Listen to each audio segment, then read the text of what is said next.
Assalamualaikum warahmatullahi wabarakatuh. Perkenalkan, nama saya MB Muhammadullah. Saya dari kelas T4C dengan NIM 233140140111178. Jadi di video kali ini saya akan menjelaskan mengenai pertemuan keempat, yaitu mengenai kriptografi.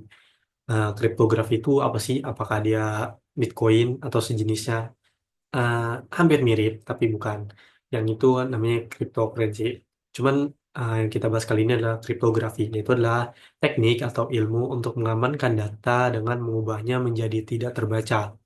Tujuan kriptografi adalah untuk menyembunyikan informasi rahasia dari akses pihak yang tidak berhak atau tidak sah selama data berada dalam penyimpanan, pengiriman, maupun saat pemrosesan. Dan melalui proses enkripsi dan dekripsi untuk memastikan kerahasiaan, integritas, dan juga keaslian data. Di mana eh, kriptografi ini memiliki beberapa algoritma, yaitu ada simetris, asimetris, dan juga hash. Yang pertama itu ada simetris, yaitu adalah key untuk mengenkripsi dan mendekripsi, yaitu sama. Jadi key-nya itu sama. Dan yang kedua itu ada asimetris, yaitu adalah key, yaitu yang digunakan untuk mengenkripsi dan juga untuk mendekripsi, yaitu tidak sama. Lalu menggunakan public dan juga private key. Dan yang ketiga itu ada hash, itu adalah mengubah data menjadi bentuk lain yang tidak terbaca dan juga tidak dapat dikembalikan ke data asalnya. Seperti itu. Eh, yang pertama kita bahas itu adalah perbedaan antara simetris, algoritma kriptografi simetris dan juga simetris, di mana algoritma kriptografi simetris ini memiliki key, yaitu yang digunakan untuk mengenkripsi dan untuk mendekripsinya itu sama, sedangkan asimetris berbeda. Kita masuk ke dalam penjelasannya, itu di mana kriptografi simetris itu menggunakan kunci atau key yang sama untuk menyandingkan data dan mengubah informasi ke bentuk aslinya. Nah, contoh dari kriptografi simetris ini adalah Advanced Encryption Standard atau AES, Data Encryption Standard atau DES, dan juga ada Triple DES atau 3DES. Ya, dan keuntungan dari kriptografi simetris ini adalah prosesnya itu cepat dan sederhana, dan kerugiannya itulah jika key diketahui maka data bisa didekripsi atau passwordnya bisa diketahui, seperti itu. Dan selanjutnya itu ada kriptografi asimetris, di mana kriptografi asimetris ini menggunakan pasangan kunci, yaitu kunci public dan juga kunci privat atau private key. Nah, yang pertama itu adalah public key. Public key ini merupakan key yang digunakan oleh siapapun yang akan berkomunikasi dengan lawan komunikasi, dan juga digunakan untuk enkripsi atau penyandian. Dan sedangkan private key ini hanya dimiliki oleh tujuan komunikasi, yaitu digunakan untuk untuk mendekripsi, seperti itu. Nah, contoh dari kriptografi asimetris ini ada RSA atau Reverse Shamir Edelman Elliptic Curve Cryptography atau ECC. Nah, keuntungan dari kriptografi asimetris ini adalah lebih aman dibandingkan kriptografi simetris, dan kerugiannya aplikasi lebih kompleks. Kenapa lebih aman? Karena kriptografi asimetris ini menggunakan dua kunci, yaitu public key dan juga private key, sehingga key-nya berbeda, seperti itu. Dan selanjutnya itu ada hash, yaitu adalah algoritma yang akan mengubah data input menjadi kode yang tidak terbaca dengan panjang yang tetap. Tujuannya itu adalah untuk membuat data yang unik sebagai representasi data. Atau eh, contohnya itu ada MD5, SH1, SH2, dan juga CRC32. Kelebihan dari hash ini adalah data tidak dapat didekripsi, dan kekurangannya itu adalah hasil hash akan sama dengan input data yang sama. Eh, Selanjutnya itu kita eh, masuk eh, ke dalam SAT. Nah, pada video kali ini saya pribadi akan fokus kepada implementasi hash, yaitu di poin MD5, di mana eh, hash tadi itu untuk mengacak password yang ada sebelum masuk ke dalam database, seperti itu. Nah, sebelum masuk penjelasan selanjutnya itu kita akan bahas salt dulu. Salt itu apa sih? Apakah salt garam? Tentu saja bukan gitu. Salt itu adalah nilai random atau unik yang ditambahkan ke data sebelum dihash, bisa di awal, di tengah, maupun di akhir data. Karena terdapat nilai random atau unik di data, maka hasil hashnya juga akan unik atau berbeda-beda meskipun input datanya sama. Seperti itu. Kenapa kita perlu salt ini? Karena salt ini bisa dibilang versi upgrade dari MD5 yang akan kita bahas nanti. Oke, di sini saya akan eh, melakukan share screen, yaitu program yang telah saya buat sebelumnya di semester sebelumnya. Seperti itu. Di sini saya akan coba share screen.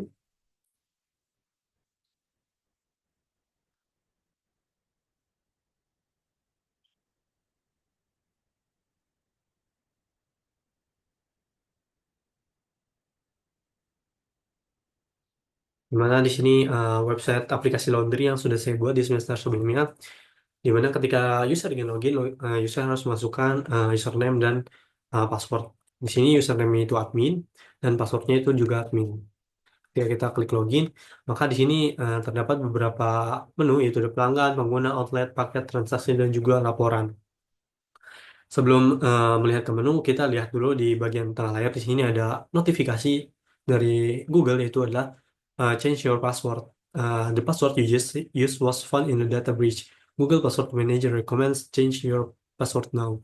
Di mana Google merekomendasikan kita untuk ganti password. Kenapa? Karena password yang tadi kita gunakan itu sudah sering digunakan gitu, sehingga eh, gampang dibobol atau gampang diretas seperti itu. Kita masuk ke menu pelanggan, di mana di sini terdapat eh, beberapa user, itu ada nama Lulu, Lolo, Apip, dan Lucky. Dan juga kita masuk ke menu pengguna, di mana di sini ada user atau pengguna yang terdaftar di web saya. Sebenarnya ini hanya dummy ya, tidak, karena tidak di apa namanya hosting. Ini hanya local host. Selanjutnya itu kita coba untuk tambah pengguna. Ini misalkan kita namanya tester satu. Nah, username itu ada tester satu, passwordnya itu ada tester satu. Nah, role-nya itu ada, saya kita pilih aja admin, outletnya outlet merah, kita outlet merah, biru, putih, abu-abu, abu-abu saja. Kita klik submit. Nah, di sini akan terdaftar eh, user baru, yaitu tester satu dengan role sebagai admin. Oke. Lanjut, di kita cek di pemrograman saya, di mana di sini saya menggunakan. Nah, di sini saya menggunakan apa namanya MD5 untuk bagian passwordnya, sehingga ketika user menambahkan password, itu password tersebut akan dihash atau diacak gitu sebelum masuk ke dalam database. Di sini saya menggunakan MD5.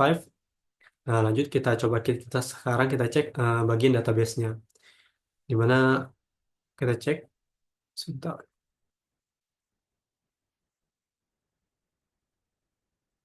Nah, ini di database-nya kita refresh coba. Tadi kita sudah menambahkan tester satu. Nah, di sini eh, di sini tester satu itu username-nya tester satu dan passwordnya di sini harusnya tester satu juga ya. Cuman karena telah tapi karena telah dihash, maka hasilnya menjadi simbol random seperti ini. Seperti itu. Lalu ketika apa namanya terdapat hacker atau peretas yang sudah mencapai database, ketika melihat password ajak seperti ini, biasanya orang tersebut akan tahu bahwa password tersebut sudah dihash seperti itu. Nah, eh, MD5 ini apa sih? MD5 ini merupakan eh, singkatan dari Message Digest Algorithm 5. Itu adalah sebuah algoritma hashing kriptografi yang menghasilkan nilai hash 128 bit. Biasanya ditampilkan dalam format heksadesimal sepanjang 32 karakter. Nah, MD5 ini tuh sering digunakan untuk menyimpan password dengan cara mengubahnya menjadi hash yang tidak bisa dikembalikan ke bentuk aslinya. Seperti itu. Kenapa tidak bisa dikembalikan ke bentuk aslinya? Ya karena telah dihash tadi seperti itu. Oke, di sini saya akan coba untuk share screen lagi. Ini kita coba copy dulu ya, yang bagian apa namanya password yang setelah dihash kita copy. Nah, MD5 ini memiliki kekurangan di mana eh, MD5 ini tuh gampang diretas gitu, dan juga karena kemajuan teknologi pada zaman ini, sehingga ketika apa namanya sudah banyak gitu website-website maupun aplikasi untuk mendeskripsi password yang telah dihash gitu. Jadi akan ketahuan gitu sebenarnya passwordnya itu apa sih gitu. Dan juga MD5 ini tuh rentan terhadap beberapa serangan seperti brute force, yaitu adalah komputer modern itu dapat mencoba atau melakukan jutaan kombinasi dalam waktu singkat.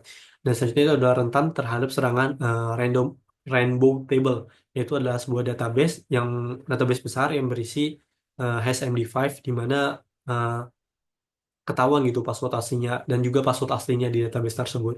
Dan yang kedua itu, maksudnya yang ketiga itu adalah tidak memiliki salt yang telah saya sebutkan tadi. Tidak, jadi MD5 ini tidak memiliki salt bawaan gitu. Jadi dia tuh nggak bisa masukin number random gitu, baik di awal, di tengah maupun di akhir gitu. Jadi hashnya itu akan sama gitu. Karena ketika kita input yang sama, hashnya sama. Misalkan tadi kita eh, inputannya itu tester satu, nah, maka hashnya ketika ada user lain atau user kedua menggunakan password tester satu itu hashnya sama gitu. Jadi kalau misalkan seperti itu, ketika satu password ketahuan, maka password yang lain bisa ketahuan jika passwordnya sama. Nah, coba kita tadi sudah kita copy, kita ke website, salah satu website yang saya temukan itu digunakan untuk mendekripsi password hash. Di sini coba saya share screen.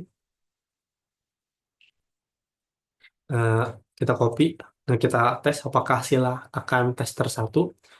Kita klik, nah maka hasilnya tester satu.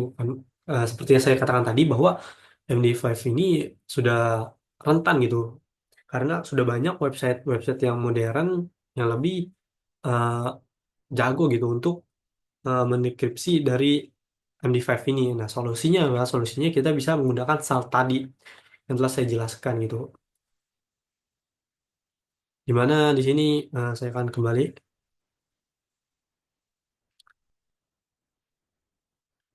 Hmm. Nah, di sini di MD5-nya ini kita ganti menjadi seperti yang di bawah yang sudah saya siapkan sebelumnya kodenya. Ini kita komen, ini kita. Nah, password diganti menjadi tadi kan password sama dengan MD5, di sini MD5 sama dengan dollar post gitu kan. Maka kita ganti menjadi password underscore hash gitu. Dollar post password default. Nah, kenapa harus kita ganti? Karena MD5 yang di atas ini yang sudah saya berikan komen itu tidak memiliki salt bawaan gitu, sehingga harus kita ganti menjadi password hash. Nah, kenapa harus password hashnya ini? Nah, password hash ini tuh memiliki salt bawaan gitu. Jadi sehingga keamanannya itu lebih terjamin dibandingkan MD5 sendiri seperti itu. Walaupun sama-sama menggunakan teknik hash tadi itu. Seperti itu. Jadi mungkin itu saja yang dapat saya sampaikan. Kurang lebihnya mohon maaf. Wabillahi taufiq walhidayah. Wassalamualaikum warahmatullahi wabarakatuh.